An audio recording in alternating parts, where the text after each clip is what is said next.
नमस्कार दोस्तों, स्वागत है आप सभी का एक बार फिर से।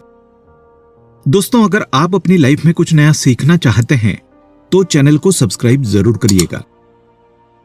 दोस्तों, घर में होने वाली छोटी छोटी बातों में कई संकेत छुपे होते हैं।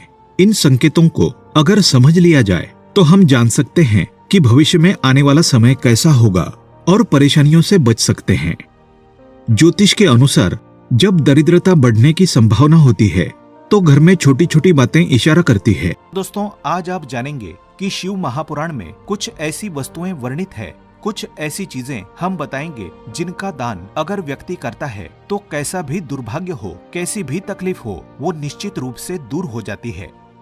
कभी कभी मनुष्य को कोई ऐसी तकलीफ घेर लेती है, कोई ऐसी परेशानी घेर लेती है जिससे वो स्वयं घुटता रहता है। वो ना किसी को कह पाता है, बता पाता है और ना ही उससे उसको निजात मिलती है। तो दोस्तों, महादेव की पूजा पाठ और उनकी आराधना करने से समस्त पाप और समस्त कष्ट दूर हो जाते हैं। दोस्तों, ये कहने वाली कोई ऐसी बात नहीं है जो सिर्फ आप हवा में कह दें और ये उछल जाए। महादेव यानी शिवलिंग। शिवलिंग एक ऐसी चीज है जिसके पास बैठकर आप अपने कष्ट को कह सकते हैं। सबसे बड़ी जो चीज है वो विश्वास की बात है। अगर आप शिवलिंग पर विश्वास करते हैं, शिव महापुराण पर विश्वास करते हैं, तो निश्चित रूप से आपसे जो भी गलती हुई हो, जो भी कष्ट हुआ हो, आप बैठ करके सोमवार के दिन से पूजा आराधना शुरू करें तो निश्चित रूप से आपकी तकलीफ जो है वो दूर हो जाती है।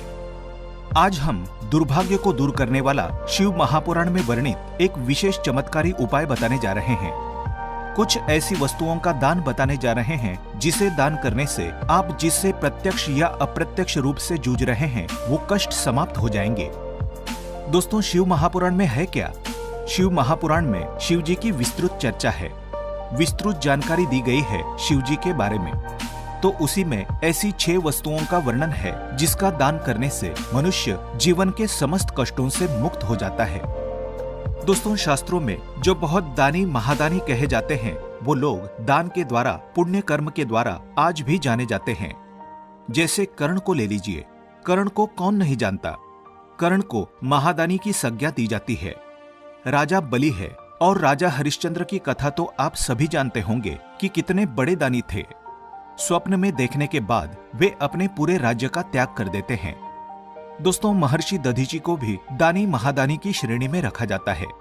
महर्षि दधीची ने तो एक कबूतर की रक्षा के लिए अपनी हड्डियों का ही दान कर दिया था, त्याग कर दिया था। तो ऐसे भी दानी हमारे समाज में होते हैं।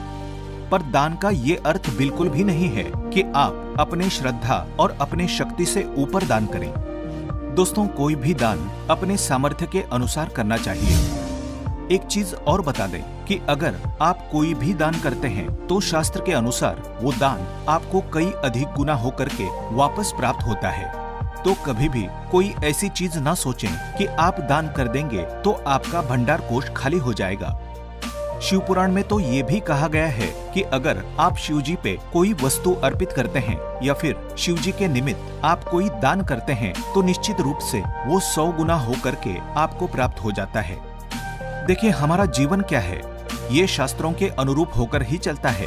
तो जब शास्त्र में लिखा है कि वो चीजें हमें 100 गुना अधिक होकर के प्राप्त हो जाएंगी तो दान अवश्य करना चाहिए। अब क्या क्या दान करना चाहिए, इससे कौन सी परेशानी दूर होती है, आइए आगे देख लेते हैं। लेकिन दोस्तों, उससे पहले आपसे रिक्वेस्ट करते हैं कि वीडियो को लाइक जरूर करिएगा, दोस्तों को शेयर कर दीजिएगा और अगर आपने अभी तक चैनल को सब्सक्राइब नहीं किया है तो चैनल को सब्सक्राइब करके बेल आइकन जरूर दबाइएगा। अब देखते हैं हमें कौन सा दान करना चाहिए जो बहुत किफायती है, हर कोई दान कर सकता है और दूसरी चीज कि ये प्रत्यक्ष अप्रत्यक्ष हर संकट को दूर कर सकता है। पहली चीज है नमक। नमक का दान करने से व्यक्ति अगर किसी प्रत्यक्ष अप्रत्यक्ष कष्ट से जूझ रहा हो, अप्रत्यक्ष का अर्थ होता है कि कोई ऐसी तकलीफ होती है जिससे हम स्वयं घुटते हैं, किसी को बता नहीं सकते, तो ऐसे ही आप सोमवार के दिन नमक का दान करेंगे तो फिर ये दुर्भाग्य, आपकी जो गरीबी है या परेशानी है वो दूर हो जाती है। यानी नमक का दान आपके समस्त दुर्भाग्य को दूर करने में सहायक होता है। नमक का दान करते समय आपको एक बात का ध्यान रखना है, आप अपने हाथों से नमक का सीधे किसी के हाथ में दान ना करें। इस बात का ध्यान रखें। नमक का पैकेट आप नीचे रखें। एक प्रकार का नमक होता है जो गोल गोल होता है, जिसे साबुत नमक कहते हैं। वो अगर आपको मिल जाए, उसे आप दान करते हैं तो वो सर्वश्रेष्ठ माना जाता है। पर पैकेट में जो नमक मिलता है, जिसे आप भोजन बनाने के लिए इस्तेमाल करते हैं, वो नमक भी आप दान कर सकते हैं। इससे भी आपका दुर्भाग्य दूर होता है। अगली चीज है गुड़। गुड़ का दान अगर आप करते हैं तो इससे आपके रिश्ते अच्छे होते हैं। अब ये रिश्ता आपका किसी से भी हो सकता है। पति पत्नी के बीच अगर संबंध मधुर नहीं है, आए दिन क्लेश होता है, झगड़े लड़ाई और स्थिति तलाक तक पहुंच गई है, तो आप महादेव की शरण में जाएं। महादेव देवाधिदेव है। वो आपके समस्त संकट को दूर करते हैं।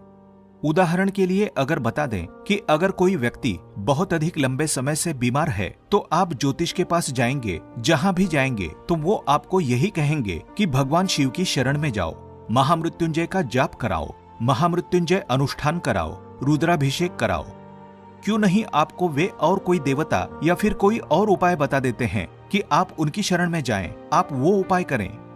दोस्तों, वो सिर्फ और सिर्फ भगवान शिव की शरण में जाने को ही आपको कहेंगे।